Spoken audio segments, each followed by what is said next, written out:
Petites interviews by Yes Home. Je suis Véronique Dubourg, je suis comportementaliste dans la Sarthe.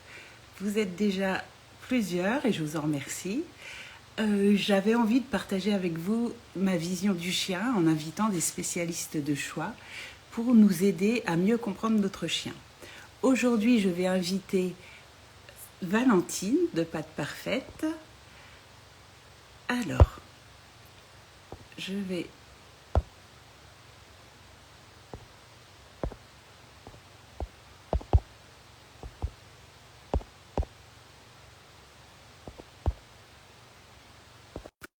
On va attendre qu'elle se connecte.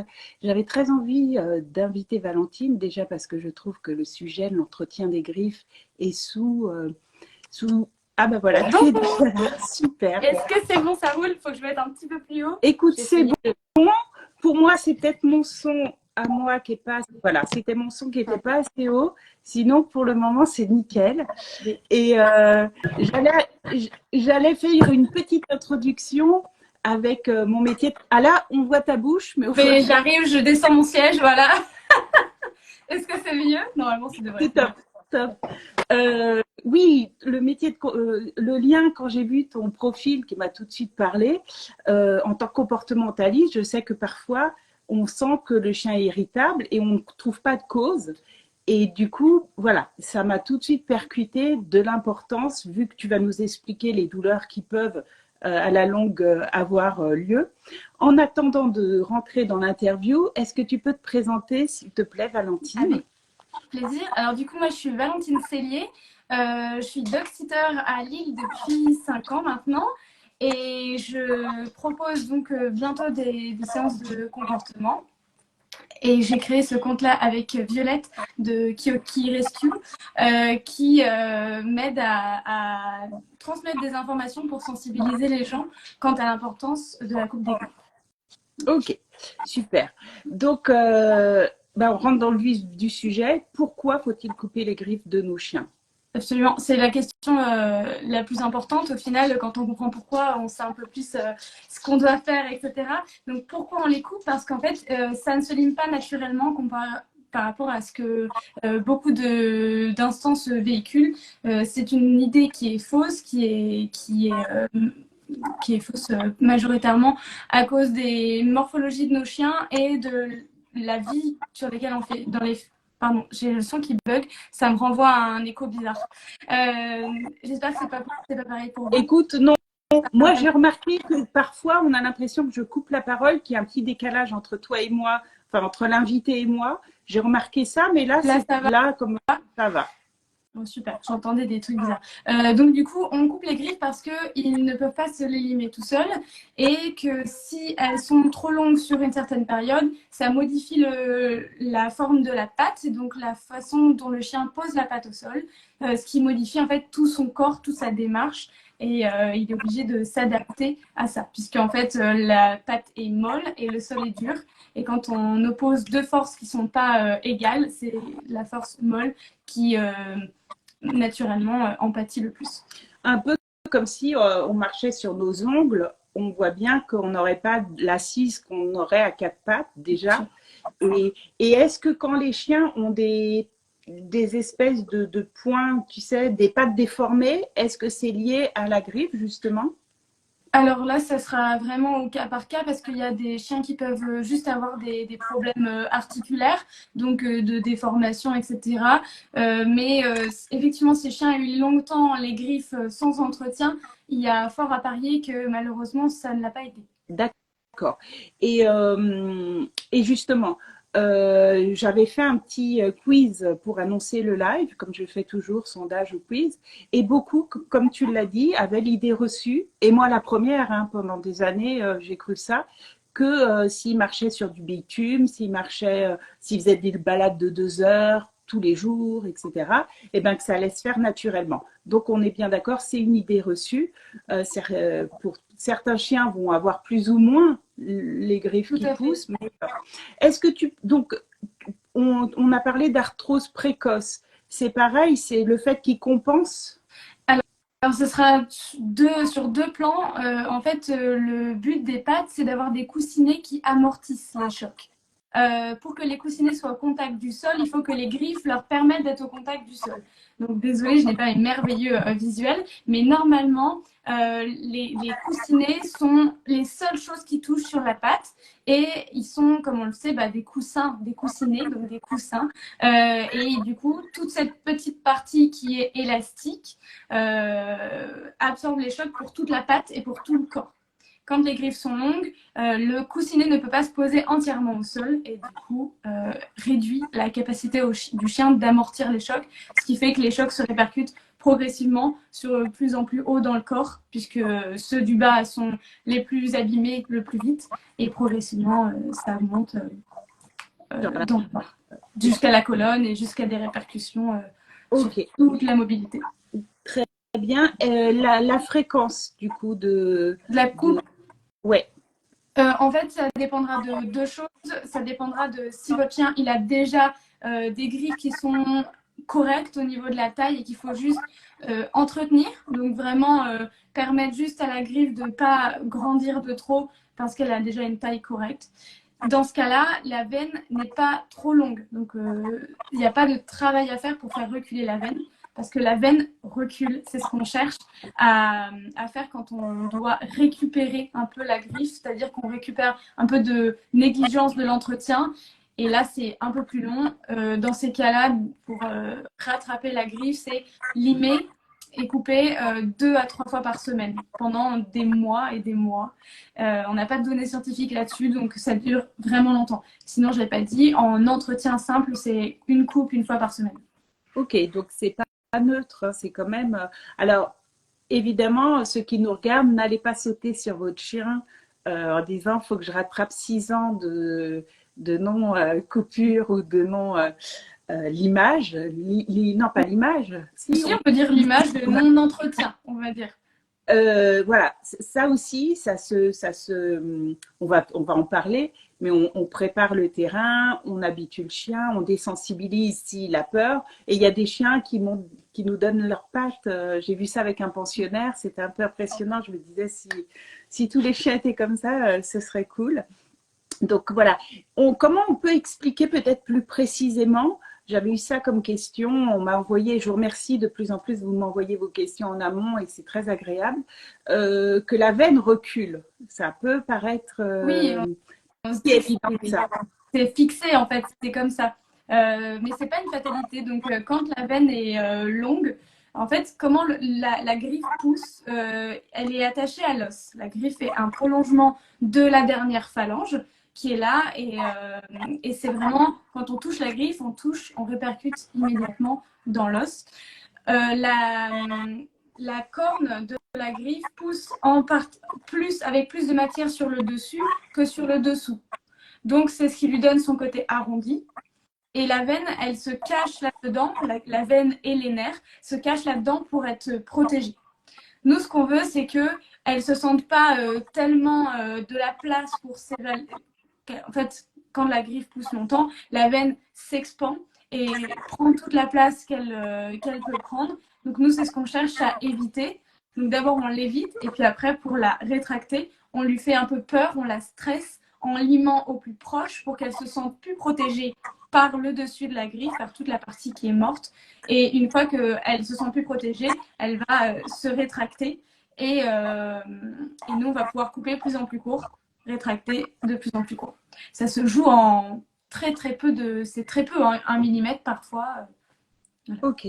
Et la différence entre limer et couper, est-ce qu'on peut, si par exemple un chien est plus à l'aise avec le limage ou avec voilà. Le scratchboard. Eh ben tu sais que j'ai trouvé un truc de maçon où on le tient par derrière, tu sais, où ils mettent leur ciment. Oui, c'est une bonne idée. C'est hyper top parce que tu as un maintien qui est top et tu te fais pas griffer quand tu es... Donc c'est très léger, j'ai trouvé ça dans mon bazar. Donc bon. Du coup, je sais plus ce que je te posais comme question. Est-ce que c'était la même chose de couper ou de limer? Ah voilà. Non, la réponse est non. En fait, oui, si votre chien est plus à l'aise avec un des deux et qu'il faut faire un choix, il faut mieux faire quelque chose que rien faire. Ensuite, limer, ça permet d'être plus précis et couper, ça permet de dégrossir le travail. Donc, quand on est sur le fait de limer 2-3 fois par semaine, ça ne sert à rien de couper parce que ça n'aura pas assez repoussé pour que le coupe-griffe puisse avoir de la matière à enlever. C'est ça le risque, c'est qu'en fait, si on y va au coupe-griffe, on est moins précis et que du coup, on peut toucher plus facilement la veine. Alors que si on lime, donc j'ai l'exemple ici, hop, à la lime électrique, par exemple, ou j'avais pris juste à côté.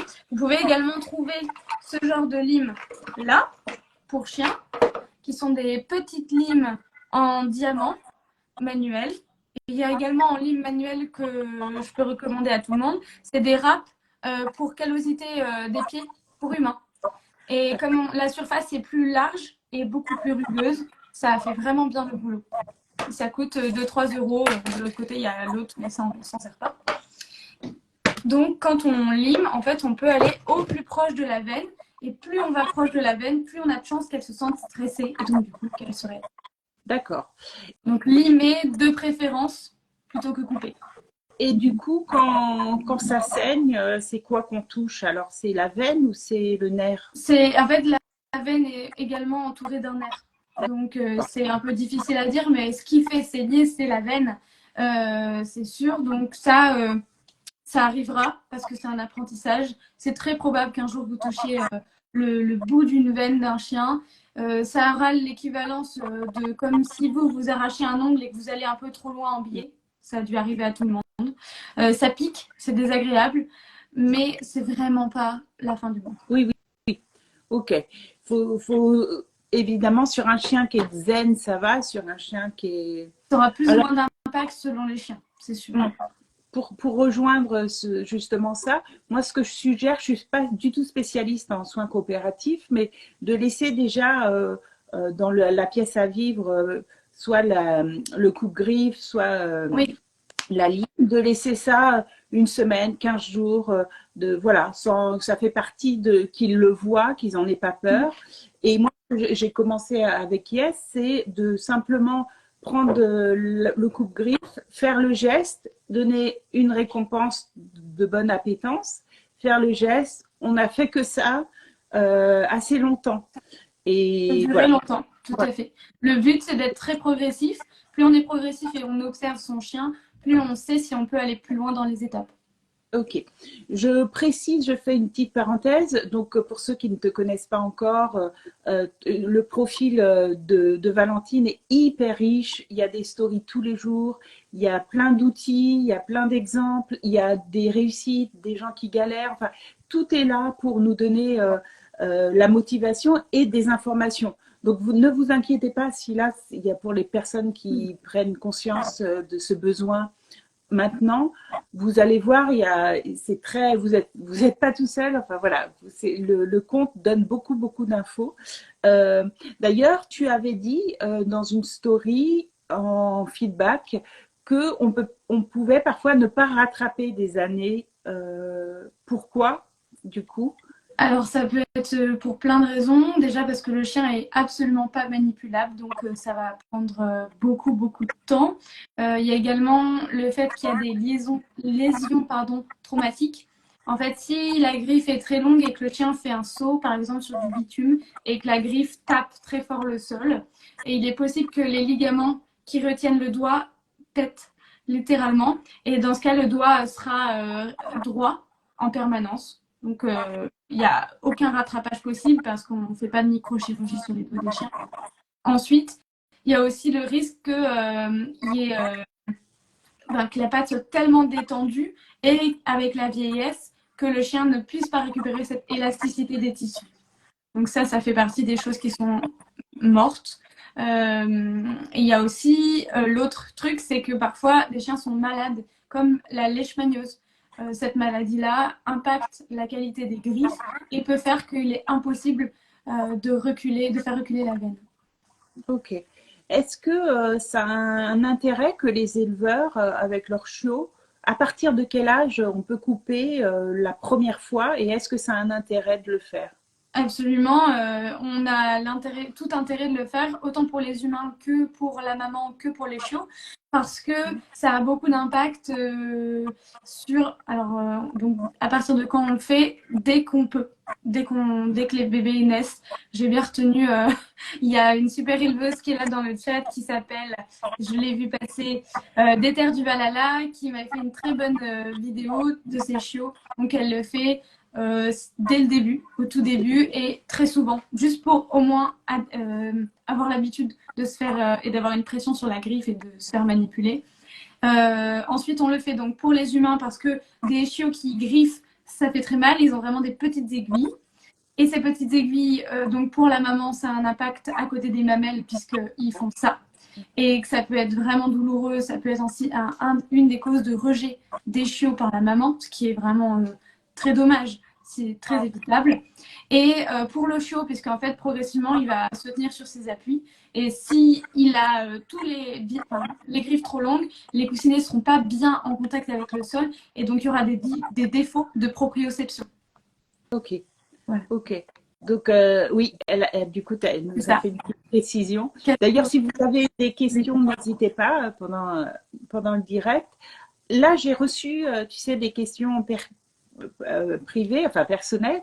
Est-ce que, avant de poser les questions, tu as quelque chose à rajouter sur l'ensemble de tout ça Alors j'allais dire bravo si vous vous intéressez au sujet, c'est vraiment super parce que comme on entend parler que du fait qu'il y a besoin de rien faire, quand on découvre qu'il y a peut-être quelque chose à faire, c'est un petit peu dur mentalement donc de découvrir ça. Donc bravo de faire la démarche en fait, de chercher des informations, c'est super. Oui, c'est ça. Et on prend son temps avec son chien. Il n'y a pas d'urgence. C'est pas parce qu'on sort et voilà, il n'y a pas de culpabilité. Effectivement, même des pros ne le font pas, ne le savent pas. On n'est pas, il n'y a pas tellement. Moi, aucun vétérinaire ne m'a fait de la prévention là-dessus, par exemple. Donc vraiment, on est cool. L'important, c'est aujourd'hui. Donc, je vais lancer la question. Si l'on a un chien qui ne se laisse pas faire, est-ce mieux de ne pas le toucher en attendant, de désensibiliser comme il faut, ou alors de couper un tout petit peu à chaque fois au risque d'encourager la pousse alors qu'on ne fait pas reculer la veine? Est-ce que c'est clair? Alors, c'est pas clair parce que si on coupe, on n'encourage pas la pousse.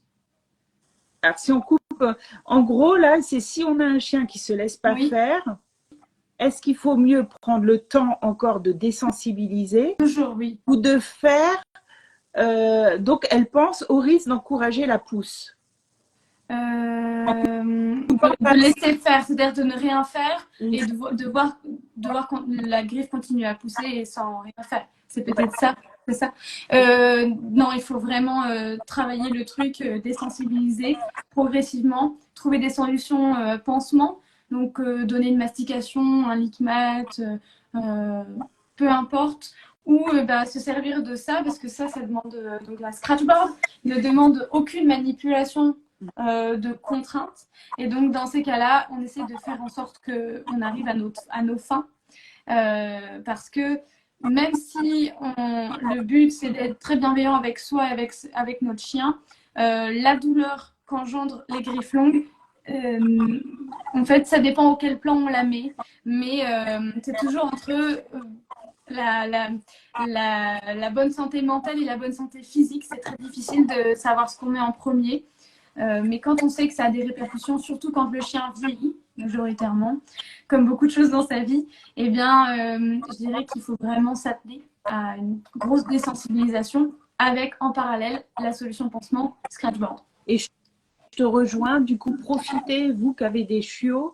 Tu vois, là, j'ai fait un bilan, j'ai carrément donné, j'ai donné le compte, le profil, et j'ai fait de la prévention parce que là, c'est un boulevard, c'est génial quand on a un chiot. Voilà, c'est super top. Et justement, est-ce que tu peux nous montrer comment on utilise avec la friandise les toutes premières fois moi, c'était un fiasco, mais c'était ma mère qui s'en occupait, donc je l'ai publié pour rigoler. Mais voilà, quel est le geste pour que le chien comprenne qu'on lui demande de griffer? Alors ça, pourra dépendre de pas mal de paramètres. Donc, il n'y aura pas de méthode absolument fixe. Parfois, il y a des chiens qui connaissent déjà le mot creuse pour quand ils creusent dehors et que vous leur dites creuse, creuse, creuse ou un truc comme ça. Là, dans ces cas-là, vous avez un peu fait de la capture de comportement naturel. Et dans ce cas-là, vous pouvez tenter de mettre juste la scratchboard au sol et de dire creuse, creuse, creuse. Ça, si ça marche, bah, c'est super. Ensuite, vous récompensez le mouvement de mettre la patte dessus et de gratter.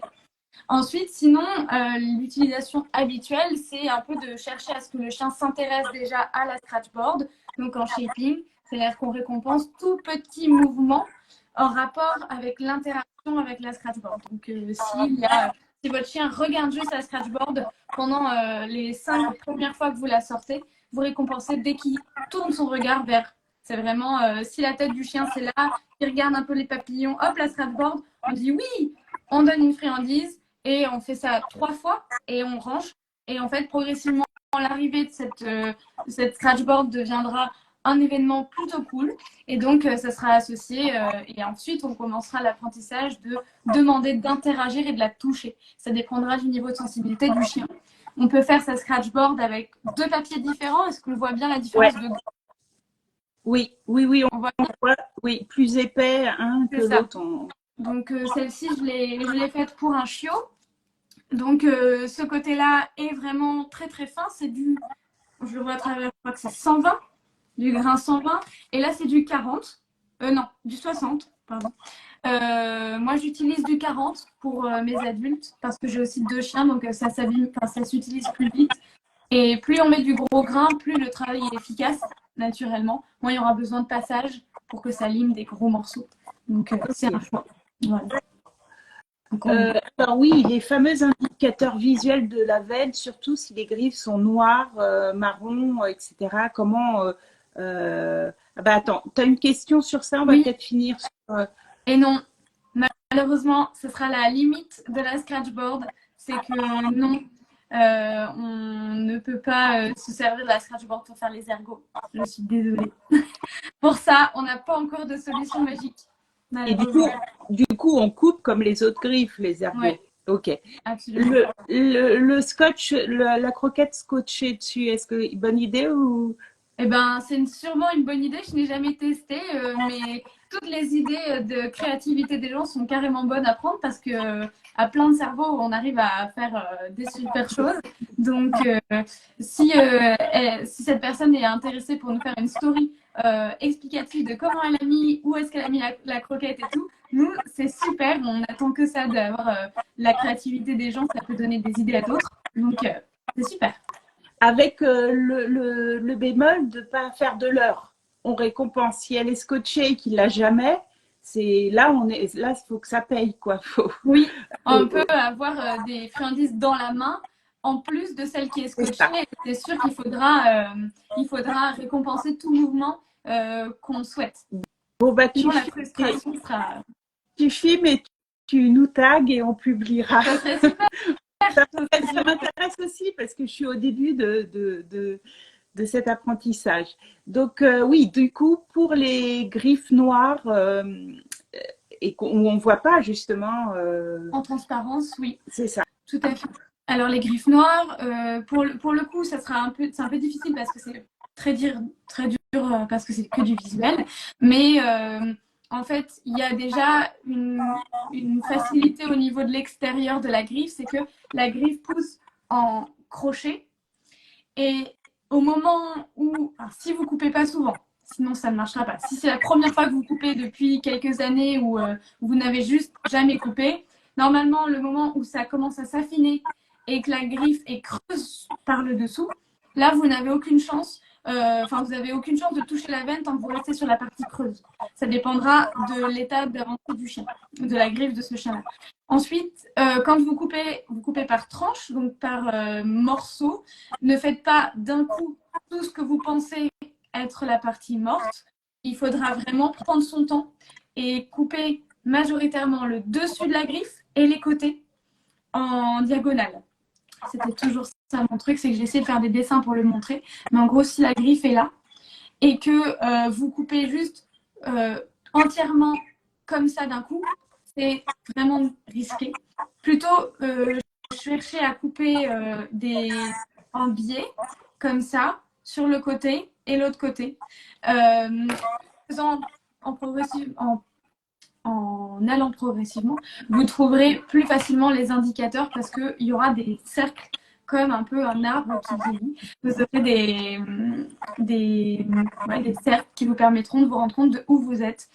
Le premier cercle qu'on va trouver, c'est la partie qui est morte, mais qui commence à s'approcher de la partie de la veine. Souvent, elle a changé de couleur. C'est-à-dire que la couleur de la griffe à l'extérieur n'est pas la même, celle que vous verrez quand vous ferez la première tranche.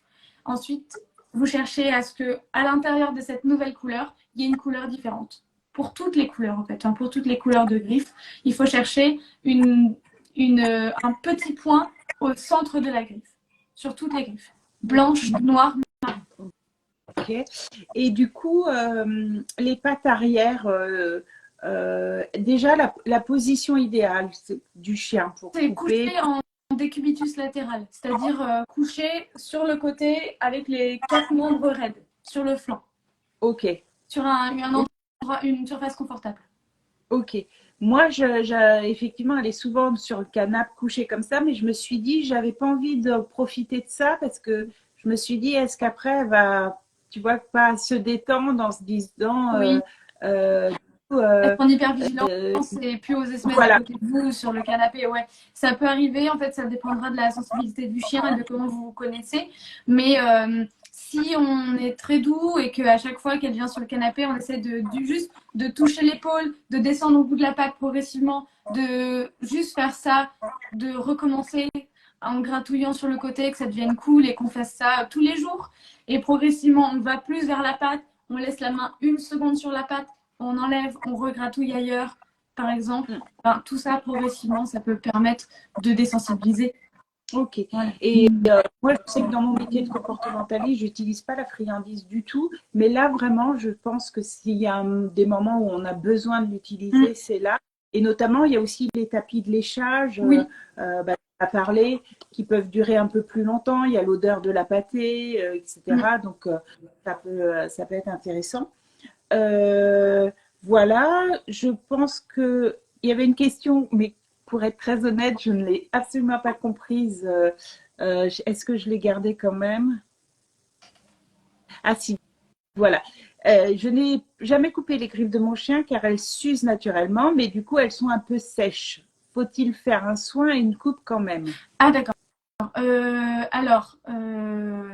Déjà, il faut être sûr qu'elles s'usent vraiment naturellement, ce qui, comme on l'a dit, est peu probable. Si elles ont l'air sèches, il faut plutôt se tourner du côté de l'alimentation du chien. Il y a peut-être des carences quelque part. Si les griffes s'effritent ou sont cassantes, c'est qu'il y a quelque chose sous-jacent. En fait, les griffes, regardez les pattes de vos chiens, vous permet d'avoir plein d'indications sur sa santé.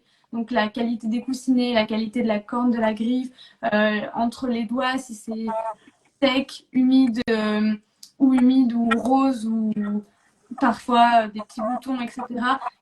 L'état des pattes de vos chiens vous donne une indication sur sa santé. Donc il n'y a pas besoin de faire des soins aux griffes. Il faut plus peut-être voir au niveau de l'alimentation s'il n'y a pas quelque chose à changer. C'est le bon sens. Le bon sens. Et également, les poils, on les tond. Oui. Et tu peux expliquer pourquoi c'est bien de ne pas les laisser, ces poils? Oui, il y a plein de raisons. Alors, donc pour les chiens qui ont des poils qui poussent et qui viennent couvrir la partie des coussinets en s'aplatissant, pour ces chiens-là, il y a une perte d'adhérence au sol qui va faire qu'ils vont sur nos sols très anthropisés, très lisses à l'intérieur de nos maisons, par exemple.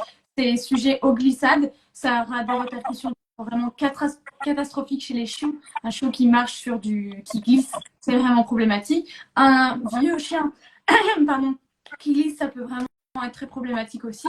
Donc déjà pour cette raison. Ensuite, on les coupe pour pouvoir aussi plus facilement observer les pattes de nos chiens, pour pouvoir regarder s'il n'y a pas de dépillé ou toute autre cochonnerie qui se serait glissée entre eux. La troisième raison, c'est pour que quand il fait chaud, surtout donc en été, le chien puisse mieux évacuer la transpiration, qu'il n'y ait pas de barrière entre lui et le sol.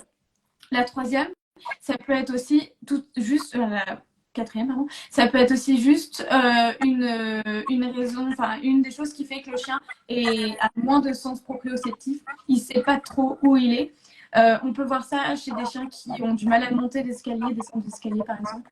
Et je crois que c'est les 4 raisons.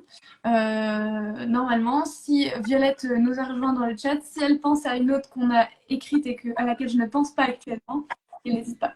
Mince. Et Isabelle, en enlevant les poils entre les coussinets, on contrôle plus facilement l'état des pattes. C'est un peu ce que tu as dit aussi. Tout à fait.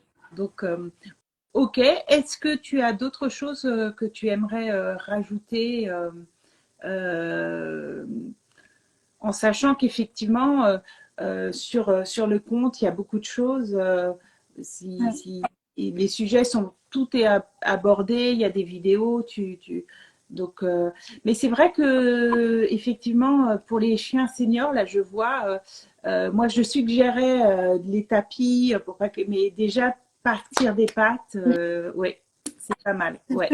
Et parfois, il faut tapis plus enlever les poils des pattes parce que un tapis autant antidérapant qu'il soit, si les poils couvrent les coussinets, même avec un tapis, ça ne sera pas assez bon. Est-ce que pour les personnes qui auraient très peur, qui seraient anxieux à l'idée de faire mal, est-ce qu'on peut faire appel à un toiletteur, un veto? Est-ce qu'ils peuvent, pour le début, s'habituer, se faire à l'idée, ou tu conseilles pas? Bah, c'est un peu la question qui fâche parce que selon le professionnel qu'ils auront en face, ce sera probablement quelqu'un qui leur dira qu'il n'y a pas besoin déjà. Donc, on n'arrive pas à conseiller ça parce que malheureusement, si on fait tout un travail de sensibilisation et qu'ensuite la personne, avec une très bonne idée de bien faire et vraiment à fond dedans, va voir son vétérinaire ou son toiletteur et qu'il lui dise bah non, je peux pas couper, la veine est trop longue par exemple, bah ça réduit vraiment à néant tout ce qu'on essaye de faire. Et malheureusement, jusqu'à présent, personnellement et d'après les avis des gens, on n'a jamais trouvé quelqu'un professionnel de santé animale qui s'intéressait vraiment au sujet, à part des ostéopathes par exemple qui m'ont, moi, appris ce besoin-là. Mais c'est très très rare, c'est très très rare. Ok. Qui sachent faire et qui savent qu'il faille le faire. Mais tu as raison. Non, mais c'était du coup une question importante parce que du coup, ça montre bien qu'il n'y a pas de prévention, qu'on est vraiment dans un vide et que c'est important d'en parler et de partager, etc. Et est-ce que tu peux nous remontrer comment couper en biais et petit à petit, Isabelle? Alors, Si c'est en fait, je ne l'ai pas sous la main, mais j'y ai pensé tout à l'heure dans une super... Attendez, je vais chercher ça. J'arrive. Hop. Je vous chante une petite chanson le temps que, C'est bon. que tu reviennes. Je suis Oh, ça va. Allez, en fait, le mieux, c'est de travailler sur un crayon de couleur, puisque comme on le voit, bah, la veine, ça serait le petit point noir qui est là, la mine, pardon. Et en gros, si je prends mon coupe-griffe et que je fais comme si c'était une griffe. Donc, hop, là, on est sur la base. C'est si la griffe n'a jamais été coupée, normalement, à cet endroit-là, bah, vous ne voyez pas encore la veine. Donc, on ne verrait pas ce petit bout-là. Et là, c'est pour vous montrer. Si vous arrivez à un moment où vous pensez qu'il y a la veine, le but, c'est de prendre son coupe-griffe, de prendre les côtés et d'aller uniquement faire les côtés comme ça. Afin d'être sûr, je ne sais pas si on voit bien. Ouais, si on voit. En fait, on ne touche pas la veine, vous voyez. Okay. Si je fais tous les côtés comme ça. Ouais, c'est clair là. Ouais. Voilà. Là, je suis sûre de ne pas toucher et pourtant, je m'approche d'elle et donc je la stresse, ce qui lui permettra de reculer. Ah, c'est super. Et en fait, c'est le but, c'est que vraiment, on fait tout le tour et que progressivement, vous verrez ce petit bout-là. Ne vous inquiétez pas d'ailleurs, le bout de la veine du chien dans le griffe est molle. Donc si vous touchez une partie molle avec votre doigt comme ça, faut vraiment pas aller plus loin. Vous êtes sur la veine. C'est parce que c'est une partie molle justement qu'elle a besoin d'être protégée. Ok, ben, là c'est effectivement clair. Ouais, j'ai trouvé que c'était clair. Ok. Eh ben, écoute, je pense que pour un premier live, puis après, voilà, les personnes aillent chercher tous les contenus. Tu en fais beaucoup, il y en a beaucoup, tu repartages, etc. Et on pourra refaire dans un an avec plein de. Voir Pourquoi? l'évolution. Donc, à moins que tu aies quelque chose à rajouter ou une question sur le feu, n'hésitez pas. Sinon, on va commencer par le petit rituel de clôture qui est justement, et je pense qu'on va être encore, enfin, j'en sais rien d'ailleurs. Si tu avais un message ou un conseil à nous transmettre, ce serait lequel? Ce serait comme pour tous les aspects du chien, c'est la remise en question des mythes et des croyances. Creusez plus, cherchez à comprendre pourquoi on vous dit qu'il faut faire ou pas des choses et, et soyez curieux. Vraiment, la curiosité au global est super importante. Et transmettez le message aussi. Oui.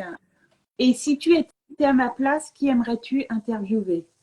Alors, j'ai eu la chance de le faire. Moi, j'aime beaucoup Fanny Walter, qui est ostéopathe. Donc, on a eu l'occasion de le faire sur Patte Parfaite. Qu'est-ce que j'aimerais interviewer actuellement alors moi, je rêve d'interviewer une toiletteuse américaine qui a créé à ce jour le plus de vidéos sur la coupe des griffes et l'entretien des griffes sur YouTube. C'est impressionnant. Elle a vraiment sensibilisé. Dans les pays anglophones, la coupe des griffes, elle est vraiment. Il y a un point d'honneur qui est mis dessus. Il y a même des personnes dont c'est uniquement le boulot qui passent en van sur tout plein de quartiers, qui fait que des boucles comme ça et qui coupent les griffes de tous les chiens.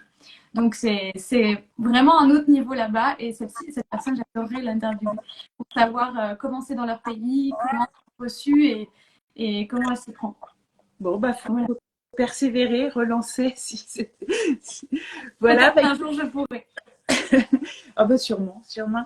Je te remercie beaucoup, Valentine. C'était un plaisir d'échanger avec toi avant, maintenant, etc. Donc, je vais continuer à te suivre et à conseiller ton compte. Je te remercie beaucoup. C'était le dernier live de la saison.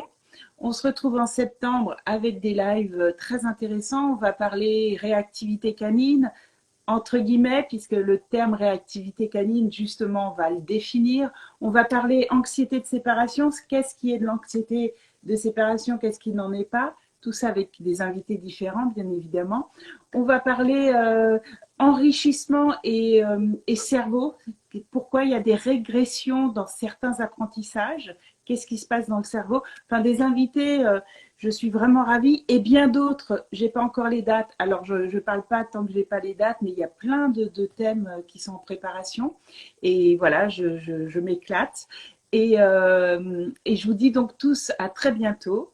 Encore merci Valentine. Avec plaisir. Et, comme disait mon grand-père, prends ce que tu veux et laisse le reste. Ciao, bonne soirée, belle soirée à tous.